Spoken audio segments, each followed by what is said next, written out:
Hello दोस्तों, welcome to growing knowledge. आज की इस वीडियो में हम डिस्कस करेंगे स्टीम बॉयलर एंड इंजन से रिलेटेड बहुत ही इंपॉर्टेंट टॉपिक है बॉयलर ट्रायल और बॉयलर ड्राफ्ट, जिसके अंतर्गत नेचुरल ड्राफ्ट, आर्टिफिशियल ड्राफ्ट, ये सब चीज़ें आएंगी। तो सबसे पहले इसको थ्योरी सेक्शन को कवर करेंगे, उसके बाद RS खुरमी की जो बुक्स है, जितने भी MCQs है इस टॉपिक से रिलेटेड, उनको इस वीडियो में कवर करेंगे। तो सबसे पहले इसके थ्योरी सेक्शन पे जाते हैं। देखिए, बॉयलर ट्रायल, सबसे पहले बॉयलर ट्रायल के बारे में जानते हैं। बॉयलर ट्रायल क्या होता है? बॉयलर ट्रायल का मेन ऑब्जेक्ट होता है, देखिए इसके नाम से आपको पता चलेगा, बॉयलर का ट्रायल, बॉयलर का हम लोग ट्रायल कर रहे हैं। तो इसका बॉयलर ट्रायल का मेन उद्देश्य होता है बॉयलर की जनरेटिंग कैपेसिटी को निर्धारित करने के लिए, डिटरमाइन करने के लिए। ठीक है, बॉयलर की जनरेटिंग कैपेसिटी क्या है, स्टीम जनरेटिंग कैपेसिटी कितनी है, ये पता करने के लिए बॉयलर ट्रायल करते हैं। ठीक है, फिर next, to determine the thermal efficiency of the boiler when working at the defined pressure. Boiler जब स्टीम प्रोड्यूस कर रहा है तो एक डिफाइंड प्रेशर पे उसकी थर्मल एफिशिएंसी कितनी है, ये पता किया जाता है बॉयलर ट्रायल से। ठीक है, to prepare the heat balance sheet for the boiler, boiler की हीट बैलेंस शीट को प्रिपेयर करने के लिए बॉयलर ट्रायल का यूज किया जाता है। बॉयलर ट्रायल का ये सब उद्देश्य है। ठीक है, बॉयलर की जनरेटिंग कैपेसिटी पता करने के लिए, थर्मल एफिशिएंसी कितनी है वो पता करने के लिए, हीट बैलेंस शीट मेंटेन करने के लिए बॉयलर ट्रायल किया जाता है। यानी बॉयलर का ट्रायल किया जाता है, देखा जाता है कि ये बॉयलर हमारा काम करने योग्य है कि नहीं, जिस चीज़ के लिए इस्तेमाल कर रहे हैं वो चीज़, वो उसके लिए वो उपयोगी है कि नहीं, वो यूज के लिए है कि नहीं है। आप लोगों को ने देखा होगा कि जैसे कि कोई इंजन, जब हैवी पावर का इंजन होता है, ट्रेन का इंजन देख लीजिए, जब हम बंद कंडीशन में वो इंजन होता है और जब हम चालू करते हैं तो जैसे ही तुरंत इंजन चालू करके हम तुरंत उसको रनिंग में नहीं लेते हैं, उसको चालू करने के आधे से 1 घंटे बाद उसको रनिंग में लेते हैं। क्यों लेते हैं? क्योंकि उसके पहले उसमें उसका ट्रायल किया जाता है, यानी उसके जितने भी उसके लिए स्पेसिफिकेशंस होते हैं, जैसे जो पैरामीटर सेट किया होता है उस पैरामीटर पे सारे रेटिंग्स आने लगे। ठीक है, जो प्रेशर हमको मेंटेन होना चाहिए वो प्रेशर उसमें मेंटेन हो चलने के लिए, तो वो सब चीज़ों के लिए क्या किया जाता है, उसको सबसे पहले उस पैरामीटर पे सेट करने के लिए उसका ट्रायल किया जाता है। वैसे ही बॉयलर को उसकी जनरेटिंग कैपेसिटी पता करने के लिए, थर्मल एफिशिएंसी लाने के लिए उसको हम लोग सबसे पहले ट्रायल करते हैं, तो उसी को हम लोग बोलते हैं बॉयलर ट्रायल। ठीक है, तो बहुत इंपॉर्टेंट क्वेश्चन है ये। बॉयलर की जनरेटिंग कैपेसिटी पता करने के लिए, थर्मल एफिशिएंसी पता करने के लिए, mainly heat balance sheet maintain करने के लिए। हीट बैलेंस शीट में सारी स्पेसिफिकेशंस होंगी, सारी चीज़ें होंगी, वो सब चीज़ें प्रिपेयर करने के लिए, हीट बैलेंस शीट को प्रिपेयर करने के लिए बॉयलर ट्रायल किया जाता है। नेक्स्ट क्वेश्चन है heat losses in the boiler. बोल रहा है कि बॉयलर में कौन से हीट लॉसेस होते हैं। तो देखिए बॉयलर में जो हम लोग हीट देते हैं, व्हाटएवर, चाहे आप कोयला से दे रहे हैं, कोई भी चीज़ से हीट दे रहे हैं, कोई भी फ्यूल से, तो उसमें उस हीट का 80 से 85% हीट मेन वर्क में कन्वर्ट होता है। ठीक है, बाकी 15 से 20% जो है ना वो वेस्ट चला जाता है। तो कौन कौन से हीट लॉसेस होते हैं बॉयलर में, वो आपको बताना है। तो देखिए, हीट लॉसेस कौन कौन से होते हैं। Dry flue gases, heat loss to dry flue gases, flue gases को ड्राई करने में हीट लॉस्ट होता है। Moisture present in the fuel, अगर फ्यूल बिल्कुल ड्राई नहीं है, अच्छी क्वालिटी का नहीं, अगर उसमें मॉइस्चर है तो उसको मॉइस्चर को सबसे पहले सुखाएगा, ड्राई करेगा, ताकि वो अच्छे तरीके से बर्न हो सके। तो फ्यूल में अगर मॉइस्चर हो तो भी उसमें हीट लॉस होता है। Heat loss to steam form by combustion of hydrogen, steam form होता है हाइड्रोजन कम्बस्टन के द्वारा, तो भी हीट लॉस होता है। अनबर्न, अगर एस्पिड में कुछ अनबर्न कार्बन है उसकी वजह से भी हीट लॉस होता है। नेक्स्ट है heat loss to incomplete combustion of carbon and carbon monoxide, जब कार्बन मोनोऑक्साइड में कंबस्टन हमारा इनकम्प्लीट होता है तब भी हीट लॉस होता है। और रेडिएशन की वजह से भी हीट लॉस होता है, मतलब जैसे जहाँ पे बॉयलर चल रहा है उसके आसपास का एरिया कैसे होता है, गर्म हो जाता है रेडिएशन की वजह से, तो उसकी वजह से भी हीट लॉस होता है। यानी उसका पूरा इस्तेमाल उस हीट का वर्क में नहीं होता है, कुछ परसेंटेज अगल बगल रेडिएशन से, चाहे आप जो भी मैंने बताया कि उसका जो फ्यूल है वो भीगा कंडीशन में रहता है, वेट कंडीशन में रहता है, या फिर हमारा अनबर्न कार्बन की वजह से हीट लॉस होता है। तो ये सब जो है हीट लॉसेस हो गए, जो कि बॉयलर में ये सब हीट लॉसेस होते हैं। अब आते हैं बॉयलर ड्रॉट के ऊपर। बॉयलर ड्रॉट का अरेंजमेंट इसलिए किया जाता है ताकि हमारा फर्नेस में जो ग्रीट होता है वहाँ पे एयर की सप्लाई कंटिन्यूस होती रहे, तथा जो हमारा फ्यूल है उसके जलने के बाद में जो फ्लू गैसेस प्रोड्यूस हो रही है वो फ्लू गैसेस एटमॉस्फेयर में फ्लो हो सके। इसके लिए बॉयलर ड्रॉट का अरेंजमेंट किया जाता है। ये क्या होता है? It is the different of pressure above and below the fire great. Fire great के ऊपर और नीचे का जो प्रेशर डिफरेंस होता है ये होता है बॉयलर ड्रॉट। इसका मेन उद्देश्य क्या होता है? To provide the adequate supply of air for the fuel combustion, यानी फ्यूल को कंबस्टन करने के लिए एडिक्वेट सप्लाई, एयर का एडिक्वेट सप्लाई करना, प्रोवाइड करना। To exhaust the gases of combustion from the combustion chamber, और दूसरा कंबस्टन चेम्बर से एक्सहास्ट गैसें कंटिन्यूसली बाहर निकल सकें। To discharge this gases to the atmosphere through the chimney, या चिमनी के द्वारा जो हमारा एक्सहास्ट गैस है, जो गैसेस निकलती हैं वो एटमॉस्फेयर में डिस्चार्ज हो सके।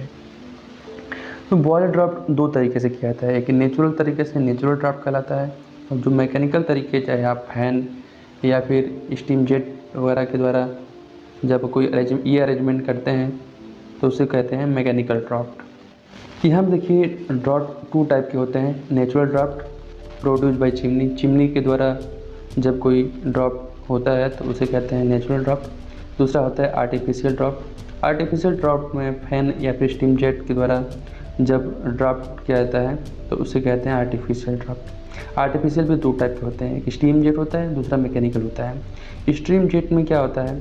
टू टाइप होते हैं, इंडक्ट एंड फोर्स्ड। तो इसमें क्या होता है? स्टीम जेट में स्टीम का इस्तेमाल किया जाता है, फोर्सफुली नोजल का इस्तेमाल किया जाता है ताकि प्रेशर मिल सके। स्टीम को नोजल के थ्रू प्रवाहित करते हैं, फ्लो करते हैं। इंडक्ट एंड फोर्स्ड, देखिए इंडक्ट मतलब अगर चिमनी के जस्ट पहले अगर आप स्टीम जेट नोजल्स का इस्तेमाल करके फोर्सफुली बाहर निकालते हैं, ठीक है, फ्लू गैसेस को, तो उसको कहते हैं इंडक्ट। और अगर जो हमारा फायर ग्रिट होता है, फायर ग्रिट यानी जहाँ पे फ्यूल जलता है वहाँ पे स्टीम जेट के थ्रू अगर हम फ्लो करते हैं चिमनी के साइड, यानी स्टीम जेट का इस्तेमाल करते हैं, तो उसे कहते हैं फोर्स्ड ड्राफ्ट बोलते हैं, फोर्स्ड आर्टिफिशियल ड्राफ्ट। ठीक है, ये कहाँ पे होता है? चिमनी के जस्ट पहले स्टीम जेट नोजल का इस्तेमाल किया जाता है। और फोर्स्ड कहाँ पे इस्तेमाल किया जाता है? फायर ग्रिट में स्टीम जेट नोजल्स का इस्तेमाल किया जाता है। वैसे आर्टिफिशियल में mechanical produce by fan and blower का इस्तेमाल किया जाता है। इंडक्ट, इसमें तीन टाइप होते हैं, इंडक्ट, फोर्स्ड और बैलेंस्ड। तो इंडक्ट कहाँ पे होता है?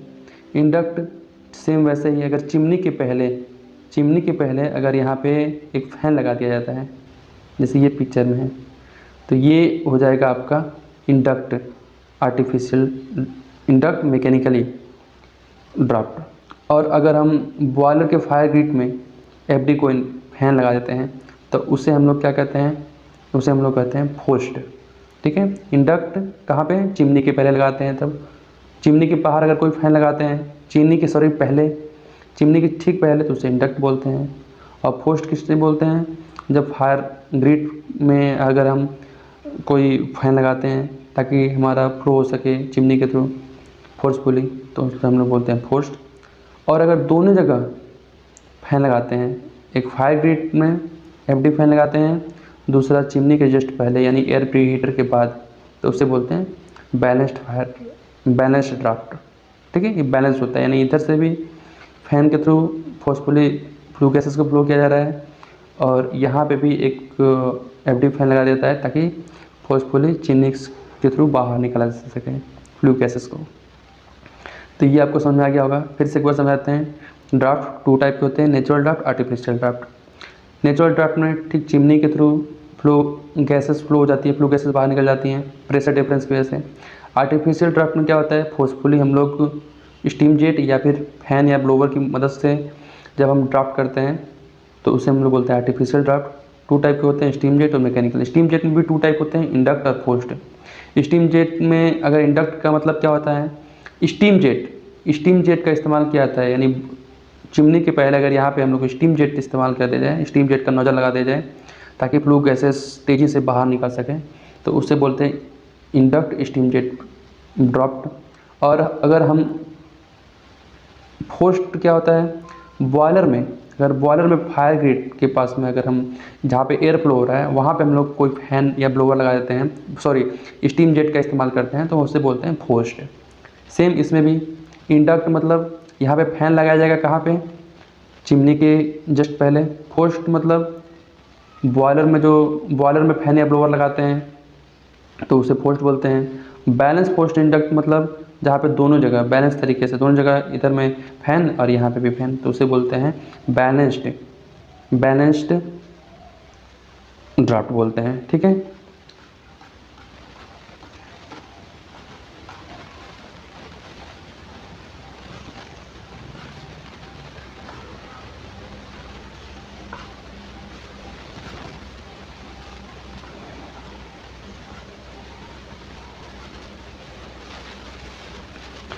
नेक्स्ट आते हैं चिमनी की हाइट के ऊपर। हाइट ऑफ चिमनी की हाइट किस पे डिपेंड करता है, क्या चीज़ें हैं ये भी पढ़ते हैं। We have already discussed that natural draft is produced by mean of chimney. Natural draft किससे प्रोड्यूस किया जाता है, चिमनी के द्वारा। Since the amount of draft depend amount the height of chimney, कितना अमाउंट में ड्राफ्टिंग होगा वो चिमनी के हाइट पे डिपेंड करता है। Therefore its height should be such that it can produce a sufficient draft. जितना उसकी चिमनी की हाइट होगी, इतना चिमनी की हाइट इतनी रखी जाती है जिससे हमें ड्राफ्टिंग सफिशिएंट हो सके। We know that the draft pressure is due to the pressure difference. हम लोग जानते हैं कि ड्राफ्ट का जो प्रेशर होता है वो क्यों होता है, क्योंकि प्रेशर डिफरेंस होने की वजह से, यानी बाहर का एटमॉस्फेयर प्रेशर अलग होता है, एक बार होता है, और नीचे में एटमॉस्फेयर प्रेशर ज़्यादा होता है, तो ज़्यादा से कम की तरफ फ्लू गैसेस हमारा फ्लो होता है। अब देखिए ये फार्मूला है एटमॉस्फेयर, यहाँ पे draught pressure is equal to 353H 1/T1 minus m+1 m T2 mm of water. अब H क्या है, हाइट ऑफ चिमनी की हाइट है above the fire grate in metres. Small m क्या है, mass of air actually used in kilogram per kg of fuel. T1 क्या है, absolute temperature of air outside of the chimney in K. And T2 क्या है, absolute temperature of flue gases inside the chimney in calories. ठीक है, calorie में है। Temperature क्या है, ये वाला T1 क्या है, absolute temperature of air outside, chimney के बाहर जो एब्सोल्यूट टेम्परेचर है, और T2 क्या है, चिमनी के अंदर जो एब्सोल्यूट टेम्परेचर है। द एबव इक्वेशन, ये वाला equation gives only the theoretical value of draft is known as static draft. इसको स्टैटिक ड्राफ्ट बोलते हैं। दूसरा है the draft may also be expressed in term of column of hot gases. The draught may also भी expressed, ये और drought को ऐसे भी एक्सप्रेस किया जा सकता है in term of column of hot gases के कॉलम में इस टर्म को एक्सप्रेस किया जाता है। If H is the height of metre of the hot gas column which would produce the draft pressure P, then P is equal to 353 m+1 m T2 into H dash. अब देखिए कुछ term है, ये सब आपको याद रखना है। The velocity of flue gases through the chimney under the static draft of H metre is given is equal to V is equal to √2GH dot is equal to 4.43 √H। For maximum discharge, ज़्यादा से ज़्यादा discharge के लिए क्या रहना चाहिए, the height of hot gas column produce the draft is equal to the height of chimney. ठीक है, H dot is equal to H। The draft pressure for maximum discharge given by, ये formula आपको याद रखना है। Maximum discharge के लिए draft pressure क्या होना चाहिए, 176.5 H/T1 mm ऑफ वाटर। अब इससे रिलेटेड जो MCQs है उनको हम लोग देख लेते हैं। पहला क्वेश्चन है the main object of A boiler trial is. Boiler trial का मेन ऑब्जेक्ट क्या होता है, क्या उद्देश्य होता है बॉयलर ट्रायल का। मैंने क्या बताया था, बॉयलर ट्रायल नाम से पता चलता है बॉयलर का ट्राई कर रहे हैं कि वो हमारा जो भी स्पेसिफिकेशन हमको चाहिए, जो हमारा डेटा चाहिए, वो सब हमें मिल रहा है कि नहीं मिल रहा है। तो उसको पहले चालू करके देखा जाता है कि उसकी जो बॉयलर की जनरेटिंग कैपेसिटी है वो हमारा डिटरमाइन हो रहा है कि नहीं, पता चल रहा है कि नहीं। थर्मल एफिशिएंसी, बॉयलर की थर्मल एफिशिएंसी जब बॉयलर मीन्स जब हमारा जो बॉयलर से क्या बन रहा है, स्टीम बन रहा है, स्टीम से हमारा क्या हो रहा है, या तो पावर प्रोड्यूस हो रहा है या फिर कोई मैकेनिकल वर्क हो रहा है। तो जब वो फुल फेज में हो, जब वो वर्किंग कंडीशन में हो, तब उस टर्म में उसकी थर्मल एफिशिएंसी कितनी है बॉयलर की, वो सब पता करने के लिए बॉयलर ट्रायल किया जाता है। To prepare the heat balance sheet for the boiler, boiler का हीट बैलेंस शीट प्रिपेयर करने के लिए भी बॉयलर ट्रायल का इस्तेमाल किया जाता है। तो इसका क्या हो गया, ऑल ऑफ दिस वाला ऑप्शन सही हो गया। ठीक है, बॉयलर ट्रायल का इस्तेमाल किया जाता है जनरेटिंग कैपेसिटी, बॉयलर की जनरेटिंग कैपेसिटी पता करने के लिए, थर्मल एफिशिएंसी पता करने के लिए, हीट बैलेंस शीट मेंटेन करने के लिए। नेक्स्ट क्वेश्चन है, in a boiler heat is lost, heat कहाँ पे लॉस्ट होता है, to dry flue gases, to moisture present in air, to steam formed by combustion of hydrogen per kg of fuel. All of this वाला option सही हुआ। Heat कहाँ कहाँ पे यूज किया जाता है, फ्लू गैसेस को ड्राई करने में, अगर फ्यूल में कोई मॉइस्चर है तो उसको पहले उसको ड्राई करता है, फिर उसको बर्न करता है, स्टीम फॉर्म करने में। ये सारे ऑप्शंस आपके सही हो गए। नेक्स्ट क्वेश्चन है, the maximum heat loss in a boiler occur due to, maximum heat loss boiler में कहाँ होता है, स्टीम फॉर्नेस में, स्टीम फॉर्मेशन में, ज़्यादातर स्टीम बनाने में इस्तेमाल किया जाता है 80 to 85% तक। नेक्स्ट क्वेश्चन है, heat balance sheet for the boiler show the, heat balance sheet boiler के लिए क्या दिखाता है, complete account of heat supply by 1 kg of dry fuel and the heat consumption, moisture present of the fuel. Heat balance sheet में ही ये सारी चीज़ें पता चलती है कि उसकी कैपेसिटी कितनी है, मॉइस्चर कितना है फ्यूल में, हीट सप्लाई कर रहे हैं तो कितना हीट कंज्यूम हो रहा है, कितना स्टीम फॉर्मेशन हो रहा है, कहाँ पे रेडिएशन के द्वारा कितना बाहर निकल रहा है। तो ये सारी चीज़ें जो है हीट बैलेंस शीट में पता चलती हैं। ठीक है, तो अलग जो ऑप्शन सही हुआ। नेक्स्ट क्वेश्चन है, the draft is the pressure above and below the fire gate. मैंने क्या पढ़ा था हम लोगों ने, ड्राफ्ट क्या होता है, the different of pressure between the above and fire gate. मान लीजिए ये हमारा बॉयलर है, ये हमारा फायर ग्रिट लगा होता है और इसके ऊपर में हमारा कोयला वगैरह जो भी हमारा फ्यूल रखा जाता है, जब ये जलता है तो ऊपर का प्रेशर और नीचे का प्रेशर, इसके बीच का जो डिफरेंस हुआ ये होता है ड्राफ्ट। ठीक है, the object of producing draft in a boiler, boiler draft का क्या ऑब्जेक्ट होता है, क्या उद्देश्य होता है, to provide the adequate supply of air of the fuel consumption, to exhaust the gases of the combustion from the combustion chamber. मतलब क्या क्या बता रहा है, to provide the adequate supply of the air, हमारा बॉयलर में air की supply continuously होती रहे, जो हमारा फ्लू गैसेस निकल रहा है वो कंटिन्यूसली बाहर जाता रहे, the discharge the gases of combustion of the atmosphere through the chimney के थ्रू बाहर जाता रहे। तो यही सब तो उद्देश्य होता है। तो आला पीछे वाला ऑप्शन सही हो गया। नेक्स्ट क्वेश्चन है, the air pressure at the fuel bed is reduced below the atmosphere pressure, the air pressure at the fuel bed, हमारा जो फ्यूल बेड है उसका air pressure below the atmosphere bye means of fan placed at the near the bottom of the chimney is produce a draft. तो वो हमारा draft क्या कहलाता है, यहाँ पे जब हम कोई फैन लगा देते हैं तो उसे क्या बोलते हैं, उसे बोलते हैं इंड्यूस्ड ड्राफ्ट। ठीक है, जब हम फायर ग्रिड के पहले फैन लगा देते हैं तो उसे हम बोलते हैं इंड्यूस्ड ड्राफ्ट। अगर हम चिमनी से पहले अगर कोई फैन लगाते हैं तो उसे बोलते हैं फोर्स्ड ड्राफ्ट। अगर हम दोनों जगह फैन लगाते हैं तो उसे बोलते हैं बैलेंस ड्राफ्ट। अगर कई फैन नहीं लगाते हैं, नेचुरली ड्राफ्टिंग होता है, तो उसे बोलते हैं नेचुरल ड्राफ्ट। नेक्स्ट क्वेश्चन है, द ड्राफ्ट में B produce by A, draft में बी प्रोड्यूस किसके द्वारा, ड्राफ्ट में भी किसके द्वारा प्रोड्यूस किया सकता है, मैकेनिकल फैन के द्वारा भी ड्राफ्टिंग किया सकता है, चिमनी के द्वारा भी, स्टीम जेट के द्वारा नहीं। आला बीच वाला ऑप्शन आपका सही हो गया। नेक्स्ट क्वेश्चन है, ए draft produced by a chimney due to difference of density between the hot gases inside the chimney and cold atmosphere air outside, it is called natural draft। बिल्कुल सही है। नेक्स्ट क्वेश्चन है, the draft in locomotive boiler is produced bye, locomotive boiler में जो हमारा draft होता है वो कैसा होता है, तो लोकोमोटिव बॉयलर में जो ड्राफ्ट होता है वो स्टीम जेट होता है। नेक्स्ट क्वेश्चन है, the draft produced by a steam jet issued by a nozzle placed in the chimney is called, देखिए मैंने क्या बताया था, चिमनी के बाहर अगर स्टीम जेट नोजल का इस्तेमाल करके ड्राफ्टिंग की जाती है तो उसे हम लोग क्या बोलते हैं, उसे बोलते हैं इंड्यूस्ड स्टीम जेट ड्राफ्ट। ठीक है। दूसरा आता है फोर्स स्टीम जेट ड्राफ्ट। वो क्या होता है, जब हमारा हाई ग्रेड के पास स्टीम जेट नोजल्स का इस्तेमाल करके जब कोई ड्राफ्टिंग की जाती है तो उसको बोलते हैं फोर्स्ड स्टीम जेट ड्राफ्ट। ठीक है। तो चिमनी के पहले अगर हम नोजल्स का इस्तेमाल करके यानी स्टीम जेट का इस्तेमाल करके ड्राफ्टिंग करते हैं तो उसे इंड्यूस्ड स्टीम जेट कहते हैं। नेक्स्ट क्वेश्चन है, the draft produce by a steam jet issuing from the nozzle placed in the spit under the fire grate।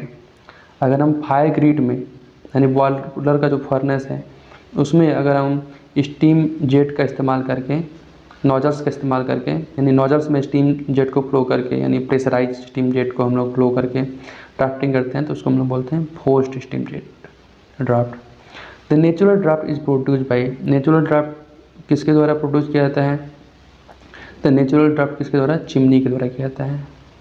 बाकी स्टीम जेट और सेंट्रीफ्यूगल पंप ये सब आर्टिफिशियल ड्राफ्ट होते हैं।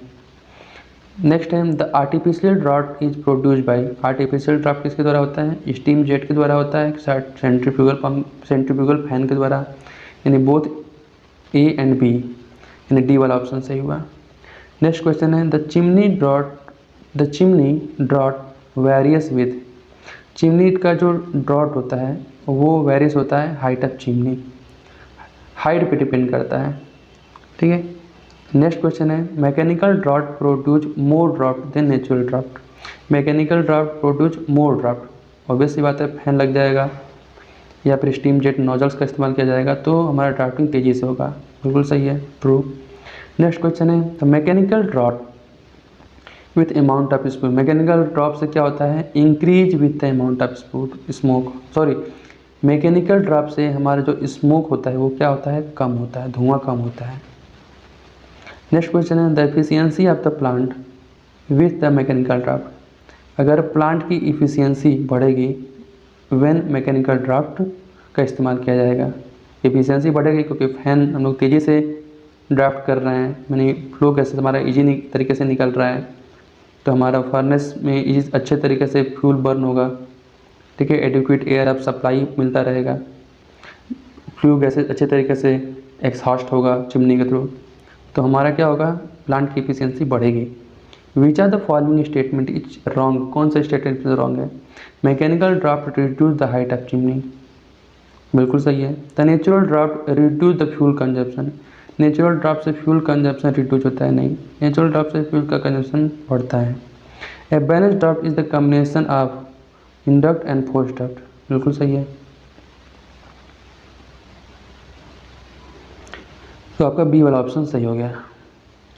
नेक्स्ट क्वेश्चन देख लेते हैं, the velocity of flue gases V through the chimney under the static draft of H dot metre is given as, क्या होगा, v is equal to under root 2g h dot. Next question है, the ratio of energy required to produce the artificial draught expressed in metre head are joule per kg of flue gases to the mechanical equivalent to heat extra heat carried away पर kg of flue gases due to natural draught, तो क्या कहलाती है, वो कहलाती है efficiency of the chimney. Next question है, for maximum discharge through a chimney, chimney के थ्रू मैक्सिमम डिस्चार्ज के लिए the condition is the height of hot gas column produce the draft should be equal to the height of chimney, हम लोगों ने पढ़ा था chimney के through maximum discharge के लिए the condition of height of hot gas column produce the draft should be equal to the height of chimney. ठीक है, तो बी वाला ऑप्शन आपका सही हुआ। नेक्स्ट क्वेश्चन है, for maximum discharge through a chimney, ज़्यादा से ज़्यादा डिस्चार्ज करने के लिए चिमनी के through the temperature of flue gases inside the chimney should be slightly more than the atmosphere pressure, बिल्कुल सही है। ज़्यादा से ज़्यादा डिस्चार्ज करने के लिए अंदर का जो टेम्परेचर है वो ज़्यादा होना चाहिए एटमॉस्फेयर प्रेशर से, एटमॉस्फेयर टेम्परेचर से, तो आपका ए वाला ऑप्शन सही हो गया। नेक्स्ट क्वेश्चन है, the draught in mm of water for maximum discharge of flue gases through the chimney is given by, तो मैक्सिमम डिस्चार्ज के लिए क्या होना चाहिए, क्या होना चाहिए, 176.58 अपन T1, जहाँ पे H क्या है, height of chimney in metre, T1 क्या है, absolute temperature of air outside the chimney in calorie.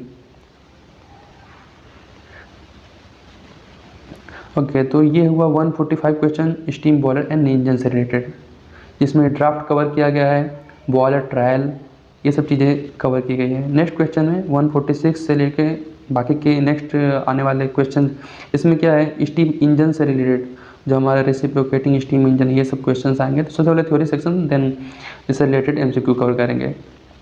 तो ऐसी वीडियो देखने के लिए हमारे चैनल को सब्सक्राइब करें। हमारे चैनल पे पॉलिटेक्निक से रिलेटेड जितनी भी सब्जेक्ट्स हैं उन सब्जेक्ट्स की थ्योरी सेक्शंस और उससे रिलेटेड जो एग्जाम आने वाले MCQs हैं उनको कवर किया गया है। तो आप हमारे चैनल को सब्सक्राइब कीजिए, चैनल में की प्लेलिस्ट में जाइए, वहाँ पे आपको सारी वीडियोज आपको मिल जाएंगे। वीडियो अच्छा लगा तो वीडियो को लाइक कीजिए, कोई क्वेरी हो तो हमें कमेंट बॉक्स में जरूर बताएं। इसी के साथ जय हिंद, जय भारत।